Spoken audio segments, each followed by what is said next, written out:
Boker Tov, il faut faire attention. Tout le monde sait que si on a mangé un aliment dans une quantité de kazaït, c'est un cube de 3 centimètres, c'est 27 centimètres cubes. Hein. Si j'ai un centimètre, j'ai un cube de 3 centimètres sur 3 centimètres, il y a dedans 27 petits centimètres carrés. Donc c'est 27 centimètres cubes, ça c'est la quantité, le volume de kazaït. On fonctionne d'après le volume, pas d'après le poids, comme beaucoup de gens se trompent et croient. Bien que c'est marqué dans les livres des grammes, parce que lorsqu'on parlait en centimètres cubes ou en millilitres, les gens étaient perdus. Alors on a mis des grammes, mais c'est valable que pour le liquide. On sait qu'un gramme d'eau, c'est le volume d'un centimètre cube, mais c'est uniquement pour l'eau, pour les liquides. Pour le pain, pour les autres aliments, c'est pas du tout cela. Donc on regarde après le volume. Donc si on a mangé kazaït d'un aliment en 4 minutes, on doit faire la bracha achrona. Il faut faire attention.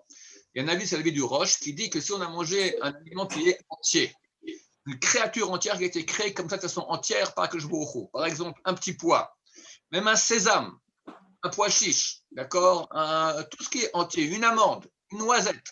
Il n'y a pas kazaït dedans, il n'y a pas un volume d'un cube de 3 centimètres cubes. Même si on a mangé cela, d'après le Roche, il faut faire bracha achrona. Pourquoi? Parce qu'une créature entière, c'est une chose qui est importante. Donc, la bracha achrona dessus. Non, moi, il y a beaucoup de poskim qui disent que non, on ne fait la bracha, la bracha finale que sur un aliment si on a mangé kazaït. Donc on a un doute.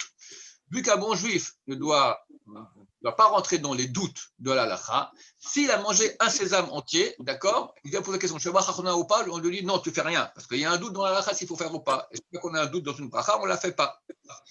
Mais a priori, c'est pas bien de rentrer dans une situation de doute, parce que d'après le Roche, il doit faire la bracha achrona sur le sésame qu'il a mangé. Donc il faut éviter dans la vie de manger une créature entière. Ou on mangera kazaït entier, on fera la bracha achrona de tous les avis, soit on prend la créature, on la coupe en deux. Par exemple, une amande, on coupe en deux l'amande, on fait la bracha, on coupe, on mâche, on avale, et après, on avale la deuxième partie de l'amande, là, ça va.